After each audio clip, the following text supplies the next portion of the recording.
ಉದಯ ಭಾರತಿ ಸಾಹಿತ್ಯ ವೇದಿಕೆಯ ಸಮಸ್ತ ವೀಕ್ಷಕರೇ, ಇಂದು ಒಂದು ಕವನದೊಂದಿಗೆ ನಿಮ್ಮ ಮುಂದೆ ಬಂದಿದ್ದೇನೆ. ಮಹಿಳಾ ದಿನಾಚರಣೆ ಹತ್ತಿರ ಬಂದಿದೆ.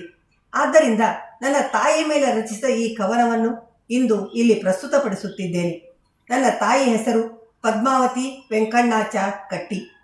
ಎತ್ತರದ ನಿಲುವು, ಗೋಧಿ ಮೈಬಣ್ಣ, ಕಚ್ಚೆ ಹಾಕಿ ಸೀರೆ ಉಡುವ ಪರಿ, ಎತ್ತಿ ಕಟ್ಟುವ ತುರುಬು, ಹಣೆಯಲ್ಲಿ ಕಾಸಿನಗಲ ಕುಂಕುಮ, ಮುಖದಲ್ಲಿ ಸದಾ ಮಂದಹಾಸ, ಕಣ್ಣಿನಲ್ಲಿ ಆತ್ಮವಿಶ್ವಾಸದ ಬೆಳಕು. ಇದು ನನ್ನಮ್ಮನ ಚೆಲುವಿನ ಪರಿ. ಸುಮಾರು 70-75 ವರ್ಷಗಳ ಹಿಂದಿನ ಮಾತು. ಯಾವುದೇ ಕಾಲೇಜು ಮೆಟ್ಟಲು ಹತ್ತದಿದ್ದರೂ ಆಕೆ ಕನ್ನಡ, ಮರಾಠಿ, ಹಿಂದಿ ಮತ್ತು ಇಂಗ್ಲಿಷ್ ಹೀಗೆ 4 ಭಾಷೆ ಬಲ್ಲ ವಿದ್ಯಾವಂತೆ ಆಗಿದ್ದಳು. ಸ್ವಾತಂತ್ರ್ಯ ಪೂರ್ವದಲ್ಲಿ ಸಮಾಜದ ಮಹಿಳೆಯರಲ್ಲಿ ದೇಶಭಕ್ತಿಯ ಜಾಗೃತಿ ಮೂಡಿಸಿ ಆ ಮಹಿಳೆಯರನ್ನು ಕಟ್ಟಿಕೊಂಡು ನಗರ ಸಂಕೀರ್ತನೆ ನಡೆಸುತ್ತಿದ್ದಂಥ ದಿಟ್ಟ ಮಹಿಳೆ ಆಕೆ. ಮಹಿಳಾ ಮಂಡಳದ ಚೇರ್ಮನ್ ಕೂಡ ಆಗಿದ್ದಳು ಆಕೆ. ಸ್ವಾತಂತ್ರ್ಯ ಹೋರಾಟಗಾರರಾಗಿದ್ದ ನನ್ನ ತಂದೆಯನ್ನು ಮದುವೆ ಆದ ಮೇಲೆ ಸಂಪೂರ್ಣವಾಗಿ ನನ್ನ ತಂದೆಯ ದೇಶ ಸೇವೆಗೆ ತನ್ನ ಕೈಜೋಡಿಸಿ ತನ್ನನ್ನು ತಾನು ಸಮರ್ಪಿಸಿಕೊಂಡಾಕೆ ಆಕೆ. ಸ್ವಾತಂತ್ರ್ಯ ಹೋರಾಟದಲ್ಲಿ ತೊಡಗಿದ್ದ ನನ್ನ ತಂದೆ ಗುಪ್ತವಾಗಿ ಭಿಕ್ಷುಕರ ವೇಷ ಧರಿಸಿ ತನ್ನ ಕುಟುಂಬದ ಮತ್ತು ವೃದ್ಧ ತಾಯಿಯ ಯೋಗಕ್ಷೇಮ ವಿಚಾರಿಸಲು ಬಂದಾಗ ನನ್ನಮ್ಮ ಹೇಳುತ್ತಿದ್ದಳಂತೆ, ಸಂಸಾರದ ಕಾಳಜಿ ಮಾಡಬೇಡ್ರಿ, ಮಕ್ಕಳ ಜವಾಬ್ದಾರಿ ನಂದು, ನೀವು ಭಾರತ್ ಮಾತಾ ಸೇವಾ ಮಾಡ್ರಿ, ನಿಮ್ಮಮ್ಮನ ಸೇವಾ ನಾನು ಮಾಡ್ತೀನಿ. ಆಕೆ ನಿಶ್ಚಿಂತೆಯಿಂದ ಹೇಳಿದಾಗ ನನ್ನ ತಂದೆ ದೇಶ ಸೇವೆಗೆ ತೆರಳುತ್ತಿದ್ದರಂತೆ. ಇಂಥ ಅದ್ಭುತ ವ್ಯಕ್ತಿತ್ವದ ನನ್ನಮ್ಮ ಕ್ಯಾನ್ಸರ್ ಎಂಬ ವ್ಯಾಧಿಯಿಂದ ಬಳಲಿ ನಾವು 7 ಜನ ಮಕ್ಕಳನ್ನು ಬಿಟ್ಟು ಅಗಲಿದಾಗ ಕೇವಲ 44 ವರ್ಷದ ಪ್ರೌಢ ಮಹಿಳೆ. ಮುಂಬೈ ಟಾಟಾ ಹಾಸ್ಪಿಟಲ್ನಲ್ಲಿ ದಾಖಲಾದಾಗ ಆಕೆ ನೇರವಾಗಿ ವೈದ್ಯರನ್ನೇ ಕೇಳಿದಳಂತೆ, ಡಾಕ್ಟರ್, ನೀವು ಈಗ ನನ್ನ ಆಪರೇಷನ್ ಮಾಡಿದರೆ ನನ್ನ ಆಯುಷ್ಯ ಎಷ್ಟು ಎಂದಾಗ ಆ ವೈದ್ಯರು ಆಶ್ಚರ್ಯ ಮತ್ತು ಮೌನವಾಗಿ ಆಕೆಯನ್ನು ನೋಡುತ್ತಾ ನಿಂತು ಬಿಟ್ಟರಂತೆ. ಆಗ ಆಕೆ ಅವರಿಗೆ ಕೈ ಮುಗಿದು, ನನಗ ಸಾವಿನ ಅಂಜಿಕೆ ಇಲ್ಲ, ಅನವಶ್ಯಕವಾಗಿ ಲಕ್ಷಾಂತರ ರೂಪಾಯಿ ಖರ್ಚು ಮಾಡಿಸಬೇಡಿ, ಅದೇ ದುಡ್ಡು ನನ್ನ ಪುಟ್ಟ ಮಕ್ಕಳ ಭವಿಷ್ಯಕ್ಕಾದರೂ ಆದೀತು, ಇರುವಷ್ಟು ದಿನ ಮಕ್ಕಳೊಂದಿಗೆ ಇರಲು ಬಯಸುತ್ತೇನೆ, ಅವಕಾಶ ಮಾಡಿಕೊಡಿ ಎಂದು ಬೇಡಿಕೊಂಡಾಗ ಸಾವಿನ ಅಂಚಿನಲ್ಲೂ ಕೂಡ ಮಕ್ಕಳ ಭವಿಷ್ಯ ಕಟ್ಟುವ ಆ ತಾಯಿಯ ಮಾತನ್ನು ಕಂಡು ಆ ಡಾಕ್ಟರ್ ಕೂಡ ಕಣ್ಣಿನಲ್ಲಿ ನೀರು ಸುರಿಸುತ್ತಿದ್ದರಂತೆ. ಇಂಥ ನನ್ನ ಅಮ್ಮ ನಮ್ಮನ್ನು ಅಗಲಿದಾಗ ನಾನು ಕೇವಲ 9 ವರ್ಷದ ಬಾಲೆ. ನಾನು ಬೆಳೆದಂತೆ ಅಮ್ಮನ ಕೊರತೆ ನನ್ನನ್ನು ಕಾಡತೊಡಗಿತ್ತು. ಆಕೆಯನ್ನು ನೆನೆಸಿಕೊಂಡು ರಾತ್ರಿ ಮುಸುಕಿನಲ್ಲಿ ಮನಸಾರೆ ಅಳುತ್ತಿದ್ದೆ. ಆಗೆಲ್ಲ ಆಕೆ ಕನಸಿನಲ್ಲಿ ಬಂದು ನನ್ನನ್ನು ಸಂತೈಸುತ್ತಿದ್ದಳು, ಪ್ರೀತಿ ವಾತ್ಸಲ್ಯ ತೋರುತ್ತಿದ್ದಳು, ಬುದ್ಧಿ ಮಾತು ಹೇಳುತ್ತಿದ್ದಳು.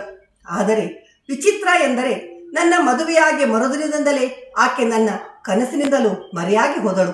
ಬಹುಶಃ ಇನ್ನು ನಾನು ಮುಂದಿನ ಬದುಕನ್ನು ಕಟ್ಟಿಕೊಳ್ಳಬಲ್ಲೆ ಎಂದು ಆಕೆಗೆ ಅನಿಸಿತ್ತೋ ಏನೋ ಗೊತ್ತಿಲ್ಲ. ಆದರೆ ನನ್ನ ಬದುಕಿನ ಪ್ರತಿ ಕ್ಷಣವೂ ಆಕೆಗಾಗಿ ನಾನು ಹಂಬಲಿಸುತ್ತಿದ್ದೇನೆ. ಸಂಸಾರದ 7 ಬೀಳುಗಳಲ್ಲಿ ಸೋತಾಗ ಆಕೆಯ ಮಡಿಲಲ್ಲಿ ಮಲಗಬೇಕೆಂದು ಬಯಸಿದ್ದೇನೆ. ಆಕೆಯ ಹೆಗಲಿಗೆ ತಲೆಯಿಟ್ಟು ಮನಸಾರೆ ಅಳಬೇಕೆಂದು ಅನಿಸಿದ್ದೂ ಇದೆ. ಆಗೆಲ್ಲ ನನ್ನದೊಂದೇ ಪ್ರಶ್ನೆ ಇರುತ್ತಿತ್ತು, ಅಮ್ಮ ಎಲ್ಲಿರುವೆ ನೀನು, ಅಮ್ಮ ಎಲ್ಲಿರುವೆ ನೀನು. ಆದರೆ ನನಗೆ ಉತ್ತರ ಕೊಡಲಾರದಷ್ಟು ಬಹುದೂರದ ಹಾದಿ ನಡೆದು ಬಿಟ್ಟಿದ್ದಳು. ಇಂಥ ಅದ್ಭುತ ದೇವತೆಯ ನೆನಪಿಗಾಗಿ ಈ ಕವನವನ್ನು ರಚಿಸಿ ತುಂಬ ದಿನಗಳು ಕಳೆದೇ ಹೋಗಿದ್ದವು. ಇಂದು ಈ ಕವನವನ್ನು ಇಲ್ಲಿ ಈ ಸಾಹಿತ್ಯ ವೇದಿಕೆಯಲ್ಲಿ ಪ್ರಸ್ತುತಪಡಿಸಿ ನನ್ನ ತಾಯಿಗೊಂದು ನಮನ ಸಲ್ಲಿಸಲು ಬಯಸಿದ್ದೇನೆ. ಆತ್ಮೀಯರೇ, ಇಂದಿನ ಈ ಕವನದೊಂದಿಗೆ ನಮ್ಮ ಈ ಉದಯ ಭಾರತಿ ಸಾಹಿತ್ಯ ವೇದಿಕೆಯ ಕಥಾಸರಣಿಯನ್ನು ಇಲ್ಲಿಯೇ ಮುಕ್ತಾಯಗೊಳಿಸುತ್ತಿದ್ದೇವೆ. ಮತ್ತೆ ಕೆಲವೇ ತಿಂಗಳುಗಳ ನಂತರ ಮತ್ತೊಂದು ಹೊಸ ಪ್ರಯೋಗದೊಂದಿಗೆ ನಿಮ್ಮ ಮುಂದೆ ಬರುತ್ತೇವೆ. ನಿಮ್ಮ ನಿರಂತರ ಸಹಕಾರ, ಪ್ರೋತ್ಸಾಹ ಹೀಗೆ ಇರಲಿ ಎಂದು ಆಶಿಸುತ್ತೇನೆ. ಇಂದಿನ ಈ ಕವನಕ್ಕೆ ಸಂಗೀತ ಸಂಯೋಜನೆ ಮಾಡಿ ಹಾಡಿದವರು ನನ್ನ ಮಗಳು ಚಂದ್ರಿಕಾ ಸುನೀಲ್ ಕುಲಕರ್ಣಿ ಮತ್ತು ಈ ಕವನಕ್ಕೆ ಸುಂದರ ಚಿತ್ರಗಳನ್ನು ಅಳವಡಿಸಿ ಕವನಕ್ಕೊಂದು ಮೆರುಗು ತಂದುಕೊಟ್ಟು ನಿಮ್ಮ ಮುಂದೆ ಪ್ರಸ್ತುತಪಡಿಸುತ್ತಿರುವರು ನನ್ನ ಸೊಸೆ ಶ್ರೀದೇವಿ ದೇಶಪಾಂಡೆ. ಇಂದಿನ ಕವನದ ಶೀರ್ಷಿಕೆ ಅಮ್ಮ ಎಲ್ಲಿರುವಿ ನೀನು, ಅಮ್ಮ ಎಲ್ಲಿರುವಿ ನೀನು.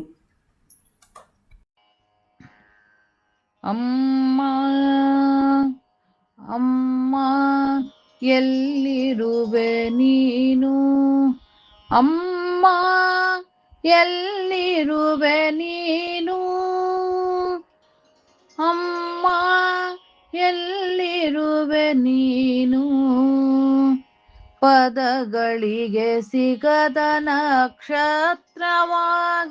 ಹೋದೆ ನೀನು ನಿನ ಕೈ ಸ್ಪರ್ಶದ ಬೆಚ್ಚಗಿನ ಅನುಭವ ನನಗೀಯದೆ ಹೋದೆ ನೀನು ನಿನ ಕೈ ತುತ್ತಿನ ಮಧುರ ಸವಿ ಕಾಣದೆ ಹೋದೆ ನಾನು ಸದಾ ನಿನ್ನ ಮಡಿಲ ಮಗುವಾಗಿರಲು ಬಯಸಿದೆ ನಾನು ಅಮ್ಮ ಅಮ್ಮ ಎಲ್ಲಿರುವೆ ನೀನು ಅಮ್ಮ ಎಲ್ಲಿರುವೆ ನೀನು ನನ್ನ ಬದುಕಿನ ಕನಸು ಕಟ್ಟಿಕೊಟ್ಟೆ ನೀನು ನನ್ನ ಬದುಕಿನಲ್ಲಿ ಕನಸಾಗಿ ಹೋದೆ ನೀನು ಸದಾ ಕನಸಿನಲ್ಲಿ ಮಮತೆ ತೋರುತ್ತಿದ್ದೆ ನೀನು ಆ ಕನಸಿನಿಂದಲೂ ಮರೆಯಾಗಿ ಹೋದೆ ನೀನು ಅಮ್ಮ ಅಮ್ಮ ಎಲ್ಲಿರುವೆ ನೀನು ಅಮ್ಮ ಎಲ್ಲಿರುವೆ ನೀನು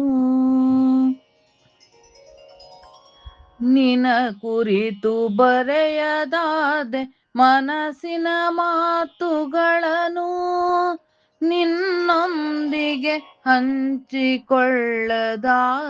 ಮನಸ್ಸಿನ ನೋವುಗಳನ್ನು ಎಣಿಸಲಾರೆ ನನ್ನೊಳಗಿರುವ ನಿನ್ನ ನೆನಪಿನ ನಕ್ಷತ್ರಗಳನ್ನು ಎಣಿಸಲಾರೆ ನನ್ನೊಳಗಿರುವ ನಿನ ನೆನಪಿನ ನಕ್ಷತ್ರಗಳನ್ನು ಅಮ್ಮ ಅಮ್ಮ ಎಲ್ಲಿರುವೆ ನೀನು ಅಮ್ಮ ಎಲ್ಲಿರುವೆ ನೀನು ಅಮ್ಮ ಎಲ್ಲೆಲ್ಲಿ ಕಾಣಲು ಬಯಸಿದೆ ನಿನ್ನನ್ನು ಬಾನಿನಲ್ಲಿ ಮಿನುಗುವ ನಕ್ಷತ್ರಗಳ ಸಾಲಿನಲ್ಲಿ ಗೆಳತಿಯರ ಅಮ್ಮಂದಿರ ಕಣ್ಣುಗಳಲ್ಲಿ ಸಹೋದರಿಯರ ಮಮತೆಯ ಕೈ ಸ್ಪರ್ಶದಲ್ಲಿ ಅಮ್ಮ ಕೊನೆಗೂ ನೀ ಸಿಗಲಿಲ್ಲ ನನ್ನ ಮುಸ್ಸಂಜೆಯ ಬದುಕಿನಲ್ಲೂ ಅಮ್ಮ ಕೊನೆಗೂ ನೀ ಸಿಗಲೇ ಇಲ್ಲ ಮುಸ್ಸಂಜೆ ಬದುಕಿನಲ್ಲೂ ಅಮ್ಮ ಅಮ್ಮ ಎಲ್ಲಿರುವೆ ನೀನು ಅಮ್ಮ ಎಲ್ಲಿರುವೆ ನೀನು ಜಗ ಸಾರುವುದು ಅಮ್ಮಂದರೆ ಮಮತೆಯ ಮೂರ್ತಿ ಅಮ್ಮ ಎಂದರೆ ಬದುಕಿನ ಸ್ಫೂರ್ತಿ ಅಮ್ಮ ಎಂದರೆ ಜಯದ ಕೀರ್ತಿ ಅಮ್ಮ ನೀನುರುವೆ ನನ್ನ ದೇವತಾ ಮೂರ್ತಿ ಅಮ್ಮ ನೀನಿರುವೆ ನನ್ನ ದೇವತಾ ಮೂರ್ತಿ ಅಮ್ಮ ಅಮ್ಮ ಎಲ್ಲಿರುವೆ ನೀನು ಅಮ್ಮ ಎಲ್ಲಿರುವೆ ನೀನು ಅಮ್ಮ ಅಮ್ಮ